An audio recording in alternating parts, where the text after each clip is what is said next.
Hi, I'm Dahlia Stroud and I host the Stressed But Well Dressed podcast. In this season of Stressed But Well Dressed, we're recording in collaboration with SmartWorks. Stressed But Well Dressed brings conversations to life on the link between clothes and confidence, helping listeners to understand what it really means to feel well dressed and recognising that that feeling starts from within. In each episode of this series, we will go behind the scenes of SmartWorks, sharing stories from the CEO, coaches and clients, and taking a look inside the wardrobe that will clothe over 10,000 women each year as part of their journey to employment. At SmartWorks, every woman is treated as an individual. SmartWorks knows that when a woman walks through our doors, she needs space, no judgment and kindness, and that's what the charity provides. Fashion can be an incredible force for good. When a woman looks and feels great about who she is, she can change her life. The right outfit can allow a woman to stand taller, feel relaxed and confident, and give her best in an interview. Dressing for interviews can feel daunting, but SmartWorks' dedicated volunteers make clients feel so at ease. It sounds deceptively simple, but the right outfit really does have the ability to change a whole woman's approach to an interview and lead to job success. That empowerment is so important to everything SmartWorks does. Clothing, confidence, coaching and community, those are the simple building blocks of the transformative SmartWorks service, which power a woman into employment. SmartWorks supported more than 10,000 women last year alone, but they can't do it alone. SmartWorks need you to join their mission at SmartWorks Charity and be a part of something incredible.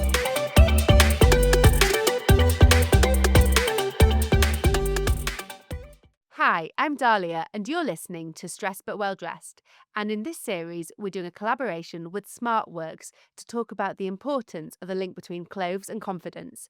Today, I'm very excited that we're talking to Alice Brown, a SmartWorks dresser, and Janie Maddox, a SmartWorks coach, to understand how the process works when people walk through the doors of SmartWorks in terms of getting dressed and building that confidence. Hi, welcome. Hello. Hi. So it's a double episode today. We've got you both on here. Welcome to the show. Thank you. Thanks for having us. We're thrilled to be here. So the first question I'm going to ask you both is, and one of you will have more thinking time than the other, your most memorable fashion moment? Shall I go first? Go on. So I have a very odd fashion moment memory from when I was a teenager, and it was in the sort of ballet pump era of the early noughties. And I don't know where I got the confidence from to do this, but I decided that I was going to wear odd shoes. And I wore, because obviously I had multiple pairs of ballet pumps in different colours. So I just decided I was going to just really, push the boundaries. So I went to meet my friends in Eldon Square, which was the shopping centre in Newcastle, which was where we just spent all of our Saturday afternoons. And I wore one blue ballet pump and one green sparkly ballet pump, and I don't have any memory of feeling embarrassed, so I guess I must have just owned it. But in hindsight, I am internally cringing remembering that moment. But good for me, the 15-year-old who decided that she was going to break those boundaries that day. I love that. I love that confidence there. Janie, what's come to mind for you? Mine is actually more of a fashion fail. I recently went to a client meeting wearing my favourite pair of pleather trousers. They were vintage from my wardrobe. I always felt amazing in them. What I hadn't realised, there is a sort of a life cycle to pleather. So by the time that I had arrived at my meeting, all the leather had started coming off. It had started disintegrating as I walked along. I left a small trail of black plastic along the entire thing. And the clients that I were with were very understanding. Obviously, it put me on a spot. I thought I looked fabulous. So you just have to own it, don't you? You just have to kind of go, I'm going to get on with this. Can't do anything about it. And a few of my friends laughed very hard after that example, so I'm sure they'll be laughing when I recount it today. Pleather trousers do have a tendency to kind of disintegrate, don't they? I do Yeah. not know kind Yeah. of worryingly what they are made of. But yeah, I have seen a few in my wardrobe kind of disintegrate. You think it's time for those to go now. So you've Yeah. mentioned client meetings, and obviously we've talked about the fact that you volunteer for SmartWorks, but what do you guys do? What's your day job career? I'm a freelance business consultant and a business owner. So I volunteer at SmartWorks because I feel like I've built up some skills and experience in recruitment and headhunting, and also in fashion merchandising and buying. And the two skill sets kind of go together, and fashion as a way forward to empower women is one of my probably key things that I'd like to be involved in. So SmartWorks ticks all the boxes. Yeah, I totally agree. And we talked about in the intro, fashion being a force for good, which it absolutely is through SmartWorks. And I think so many of the people who were involved really want to, I guess, pay it forwards and empower the people to go on that journey and feel like actually they can build that confidence and actually derive some success from it in terms of their career. What about you, Alice? Well, I'm an actor, so I um, work in theatre mainly. Have my days free, which leaves me able to volunteer in the day, which is amazing. Um, and as an actor, you probably go through a bit more. Well, you definitely go through a bit more job rejection than uh, other creative. Well, no, not necessarily creative industries, but other industries. You know, you go through a lot of job rejection. So I guess on one level, I have that. Understanding of what it feels like to be unemployed and trying to feel confident in a room to get yourself past those hurdles. And also when I'm not acting, because there's a lot of resting time in between acting jobs, I work in costume. And I really enjoy the sort of visual storytelling that comes with that. And I find that really helps in the dressing side of the SmartWorks volunteering, because um, I just I really enjoy sort of finding an aesthetic that is going to tell a story um, quite subtly, and whether that's telling the story to the person who's wearing it or the person who's looking at it, that's what I really enjoy.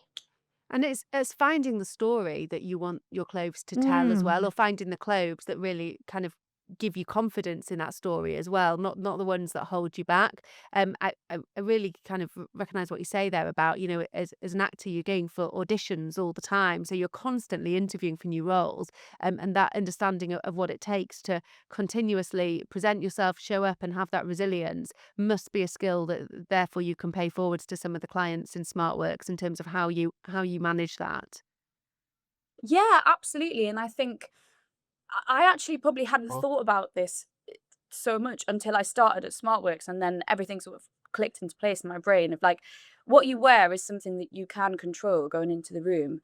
There's lots of things that you can't control. You know, you might not know where the questions are going to go or how nervous you're going to feel, but you do have control over what you wear. So being able to make those choices just stands you in good stead and gives you a bit more confidence straight away. Yeah.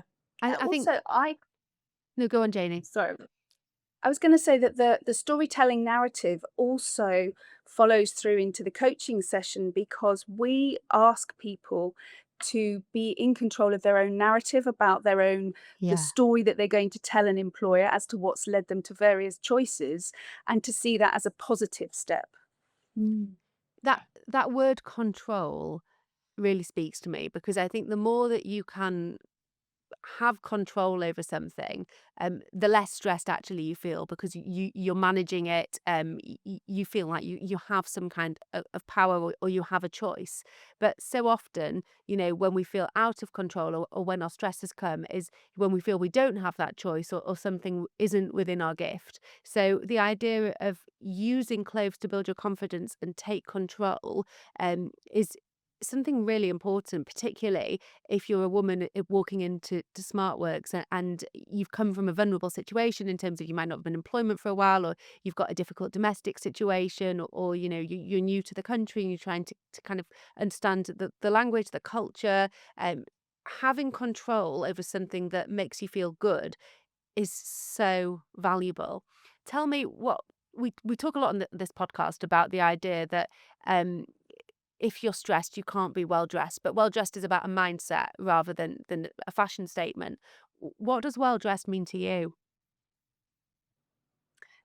It's a sense of identity, and it's a way of shaping and showing who you are, and can sort of show parts of your character and what you would like to portray to the world. And quite often, we talk about makeup and clothes as sort of being armor, but it can protect us going into a new situation until we can relax enough to show who we are. So it's sort of, it's that storytelling narrative again of, I'm going to dress as this person, step into this role, and for want of a better word, fake it till you make it. Mm. What about you, Absolutely. And Alice? I think why SmartWorks is so successful is because it's a real individual approach to each client, and you find the story that they want to tell, and you reflect that in the clothes that we pick out for them. It's not just like they show up and we give them a pair of black trousers and a white shirt and say, on you go. It's a very sort of personalized, um specific to them story. It's unique for them. And I guess, yeah, chiming in with what Jamie said, sorry, Janie, chiming in with what Janie said, is that I guess well dressed is just being yourself, Mm. showing your true self, showing what you want to show to the world until you can show your true self. Absolutely. Mm. Absolutely. And as an actor, when you step into character, obviously clothes are a huge part of that each time, I guess, to put you in the mindset of the role that you are delivering in that play, in that moment, on that stage. Yeah, absolutely. I mean, that's a massive part of the actor's process. A lot of the time you sort of feel where a character's going, you feel like you know them, and then when you step into the costume, that is the moment that unlocks them for you. Personally, anyway, that's how I feel. Um, yeah, and similarly, I think if you see a costume mistake on a TV program or a film, it pulls you out of the world straight away. If you see something that in a period drama that looks modern, you don't believe any of the story after that, and that's the sort of importance of the visual aesthetic that you're creating. Yeah, and that word believable. So, if you're telling a story, you've got to believe it yourself, haven't you? And you've got to feel like it is believable to other people to own it. And I imagine that is a key part of the SmartWorks process. So let's go to the doors of SmartWorks now. So a client steps in. Talk to me about your roles and what you do. So when a client first comes to the door, um, the process that we go through is they go to dressing first, and I think before they come to coaching, and that really helps relax somebody into SmartWorks and what they're going to be doing with us. And I think quite often it's the first time that they have been in an environment that is putting them front and center, that we are actively listening to them, what role they're going for, what they're hoping to get out of today's session, and how they want to look. And so that process of the dressing is where that would start, and all the dresses make people feel amazing. So they're absolutely buzzing by the time they come for their interview coaching or career coaching with us, because they feel fabulous. They've had that time, they've relaxed into the process, and we're able to then build on top of that so that they go out the door, at a feeling 100 feet tall. So how easy is it, Alice, to make people feel amazing, to get that buzz that then I guess really engages them and makes them willing to be coached? Because I think that there's got to be the will there and receptive to the coaching to then go on and be successful in employment. Yeah, so I think sometimes just just being given the time, like they have this hour with the dressers and then an hour with the coaches, and sometimes just having that hour that is just about them, Yep. you know, because often they have very busy lives, often they have children and look after their children, so that's just an hour just to spend on yourself. Mm. Is like, I think that is can be really transformative in itself, um and I think it is really important to put people at ease as soon as they walk through the door.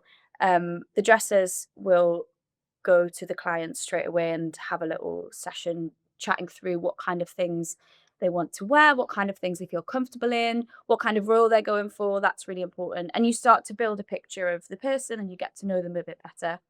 Um, and I think what's important in those initial chats is just listening and responding, and not trying to force your energy onto somebody, but listening to their energy and taking that to think about the next steps of what questions you're going to ask next. So it's interesting. Some people really hate patterns and hate florals, Yeah. and that tells you a lot about them straight away. And you don't just learn that they hate florals, you learn like more about them. I don't know if I'm explaining this No, correctly, but do you understand what I mean? Completely. And some people have something. I had somebody who, when she came to me afterwards, her lucky color was burgundy, and the team were able to make her feel amazing in burgundy. We had some items, she put them on, she felt fantastic. And it's little things like that active listening and really tuning into what makes somebody feel good, we build upon at each stage. And it is that's a key part of coaching, isn't it? You're not just listening, you're actively listening to the language they're using, the body language, and I guess when they get excited, when you see that glimmer, and then how you kind of create that spark and really kind of coach them forwards and coax it out of them to build that confidence. And I can imagine it must be so rewarding to take people through that process. But I also know how much kind of stock there is. So how overwhelming is it for someone to kind of see all those clothes, and how do you really distill it down and understand what's right for them? Well, what we do is after we've had the initial chat, we will then leave them in the reception area, go through to the wardrobe, and pick out a rail of clothes. Dressers have different approaches to this, but I quite like to do sort of 3 outfits, to make it just really simple and beautiful. And when you look at the rail, you see straight away what goes with what. So we lay out sort of 3 outfit options, a couple of shoe options, bag options. Um, and then when we bring the client over, I always say, if there's anything you absolutely hate, please just tell me straight away and I won't be upset. Because the last thing you want is for somebody to just try and appease you to be polite. We don't want that. We want them to be truly honest with us. So I always say that first, and that I think that's a bit of an icebreaker as well. Um, and then because we have the full hour, we sort of start and pick a mix as we go. So they'll try on something that they're drawn to initially, and then if there's maybe a size change we need or a color change we need, then we can nip into the wardrobe and switch things around, and by that point they've relaxed a little bit and really getting into it. And it may be at that point they say, do you know what, actually I don't want a skirt, I want trousers instead. And then you can great, okay, it's good to have nose, we'll put nose there. So you sort of build as you go, but it's just continuing the active listening and never forcing anyone to wear something that they feel uncomfortable in, because that's just, against everything we stand for, really, you know. Yeah, and it comes back to that word control. I'm thinking about that now, doesn't it? You talk about the fact that they come out of their shell a bit. They build the confidence to say, actually, I feel more comfortable in that, less comfortable in that. It's someone, a woman taking control of how she's feeling and really thinking about how she tells the narrative. And it's so important for you, isn't it, to think about what energy, as you said, you're getting from them, what their personality is telling you about how they're seen, or really importantly how they want to be seen, and therefore how they choose the things that shape that, rather than feeling like because they're going for a corporate interview they have to put on a navy suit or whatever it is. Yeah, and actually, I think what I hear a lot is, oh, I didn't know you could wear that for an interview. Yeah. you hear that all the time, and we always want to say, yeah, of course you can. You can wear anything that you feel comfortable in, that's appropriate, that is going to sell you in your best light. Yeah, so it's breaking down those boundaries as Yeah, well. absolutely. So they've got the clothes, they go on to the coaching. How does that work, Janie? So normally, when they first come into the room for coaching, I'll ask them how they're feeling, and ask them to share with me. So, what did you get? What are you going to be wearing? How do you feel in it?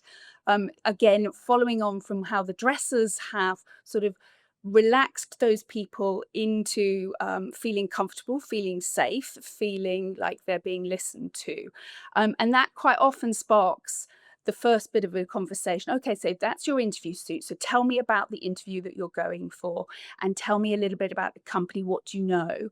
And then we will go into perhaps a sort of a slightly structured, what do they want to get out of the next hour?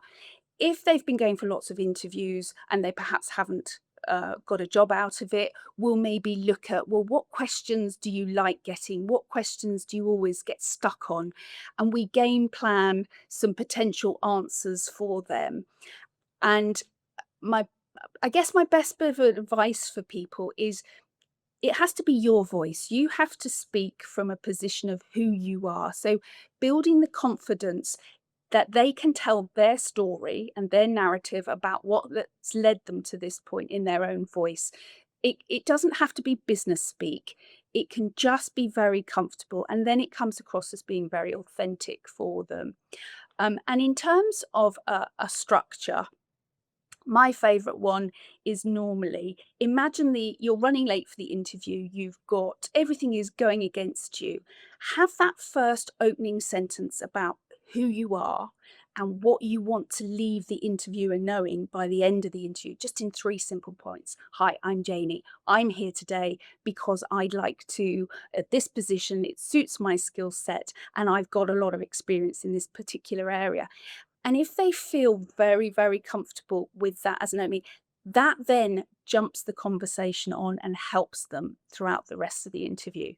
So a bit like knowing your elevator pitch and just being really clear on Yeah, what you want to anchor back yeah, to, because absolutely. interviews can be incredibly overwhelming, even if you're really well practiced in it. So if you're doing it for the first time, or if you've had a gap where you're not in employment, or you've been unsuccessful in a number of rounds, knowing what you want to lead with, and again, it's the control point, isn't it? Having control over that narrative, and being clear on and the point you want to get across is so valuable in terms of advice. Um, how do you have you got any stories of where you've really seen someone come through a transformation as they've gone through the process with both of you, having the dressing, having the coaching, and then going on to the job market? Yeah, I have a lovely example. I haven't been with SmartWorks that long, and so I'm always absolutely blown away by some of the successes that we have. I had one lady came in, and she was being shortlisted for what was her absolute ideal job.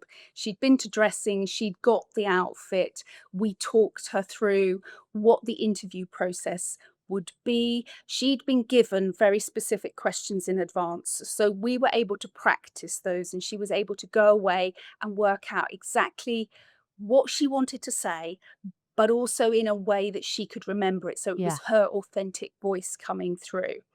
And then later I heard she had the job, and I was luckily in the centre the day that she came back for her second dressing to get the interview, the rest of the clothes that she was able to get from SmartWorks to tide her through until payday at the end of the month. So I've seen the whole life cycle in person, and that was amazing. Yeah, I can Yeah, imagine the just second seeing people dressings coming are. back. Oh, sorry, Alice, go on. Well, I think we were just going to say the same thing. Just the second dressings are so joyful in that way, because um they've got the job, Yeah. and you get to celebrate it with them. It's amazing. And I think it's an important point to note, actually, we haven't touched on in the series yet. It's not just the clothes for the interview, because it's all well and good having an outfit to go to the interview in, but people will have to start the job, and they might not be able to afford in reality until their first paycheck, or even with their first paycheck, things to wear on the job that make sure that that cements the belonging when they get there. They feel worthy, they feel confident, and that continues for the first kind of critical few weeks of the role. So the second dressing covers that off, doesn't it? Yeah, absolutely. Yeah. So they can come back and they can take 5 more items to sort of mix and match with what they've previously taken or things they already have at home, to create like a capsule wardrobe for the first month. And often jobs are quite prescriptive, and sometimes retail jobs you have to wear all black. Well, that's quite difficult to find a whole black outfit for 5 days a week or however many days a week you're working. So yeah, the second dressings are fantastic. Yeah, I can imagine lots of joy and lots of excitement there. And what have you learnt about yourself and your own kind of confidence and identity through working with people at SmartWorks? I think mine has been to trust my intuition. Every client that we meet is different. So you have to be incredibly adaptable and flexible and understand your own energy that you bring to a room. There will be some people that you need to encourage out and sort of find that inner voice because it's quite quiet, and encourage them and empower them to find that voice. And for others, it might be just to pull out the strands that they didn't see before from their skills toolkit that they have. It might be a natural skill set that they have that they haven't attached a value to. They just assume everybody has that skill set. So finding those things, and actually watching people throughout the hour, their body language changes. They go from sort of perhaps being quite quiet, meek, and in the corner to opening up, shoulders come back, and you see them change in front of you. So they, physically that transformation is quite obvious as well in terms of how they hold themselves, how they see themselves. Um, And, you know, what's your advice then about how to really coax out of people the stories that they want to share, and the things that they are proud of? And I'm just thinking about listeners, either who want to do a bit of reflection themselves, or want to support their friends, their peers in this space, or maybe people who work from them. What's your advice in how you do that? From a coaching and an interview point of view, throughout our life, we gain skills, and I call them a skills toolkit. Every time we come across a new experience, a new challenge, a new job, we are adding to that skills toolkit. And I think if you lose confidence, you forget you've banked these skills, and they're kind of hidden within you, or you don't give a value to them because they're naturally your skill set. You just assume everybody is able to multitask or juggle or do a particular role. Um, they're not, they're particular to you, and you need to value it. So, in going forward, almost like your own audit of the skills that you have brought to every role. Yeah, I think that's great advice. And one of the things that Anna Hemmings, the CEO, and I talked about in the first episode of this series is that actually some of those skills might be things that have been built in a role at home, or a role as a carer. They might not have been skills that have been built in a professional or a work environment, but that doesn't make them any less valuable. It's people recognizing the skills they've got and how transferable they are, and where they can bring knowledge and experience and value elsewhere in employment. Absolutely. And Alice, from your perspective, obviously you, as we said before, have a ton of resilience because you are auditioning for new roles all the time.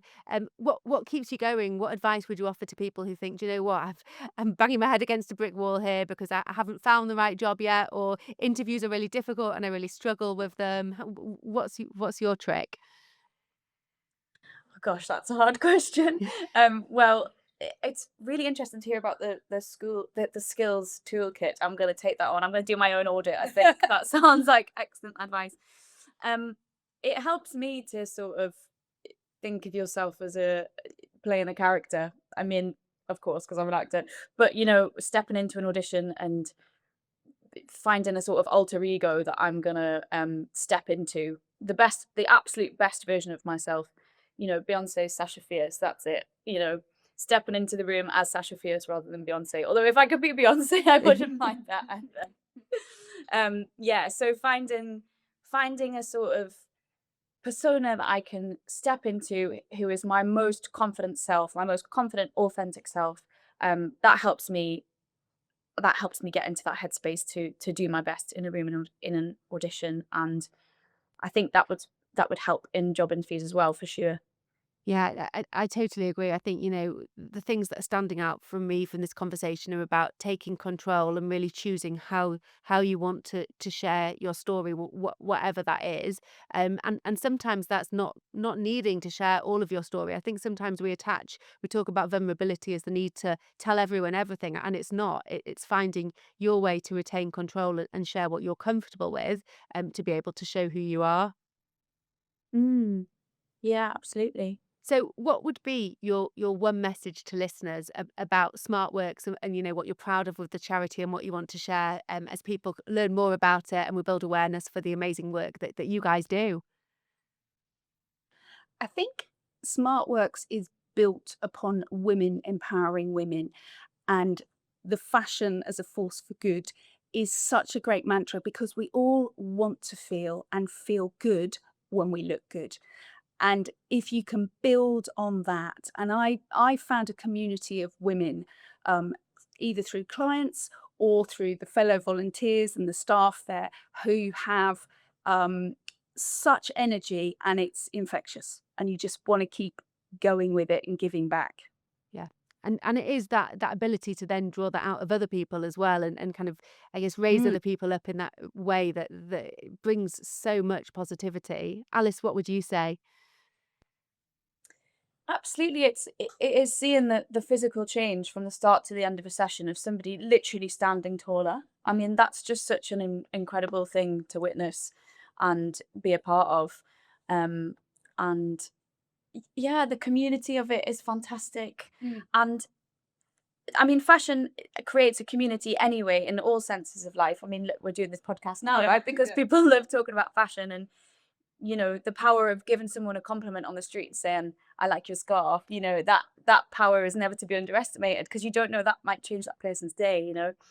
And I think sometimes fashion can be underestimated as frivolous or an additional thing to your life, but using it as a force for good is super powerful. And yeah, being able to draw that out of someone and giving them the space and opportunity and time to do so, is just like a real privilege, and I always enjoy my time at SmartWorks. And it's using fashion as one of the tools that you've got to be able to build up who you are, and I think that's amazing. Mm.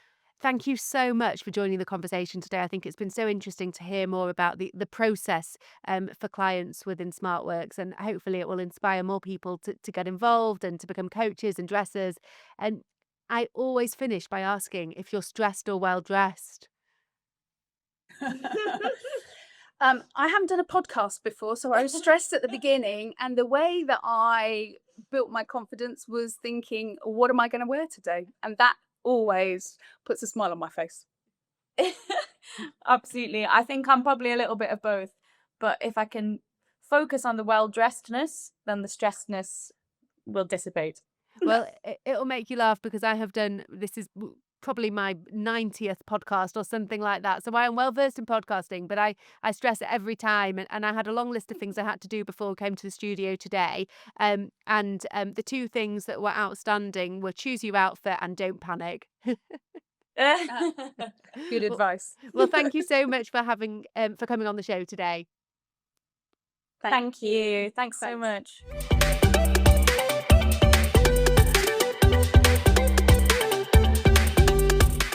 I hope this got you thinking about what well-dressed means for you. If you enjoyed the show, jump onto the platform and give us a review. Thanks for listening to Stressed But Well Dressed. I'm your host, Dahlia Stroud. Have a great day. Oh, and I forgot to mention, I love your outfit.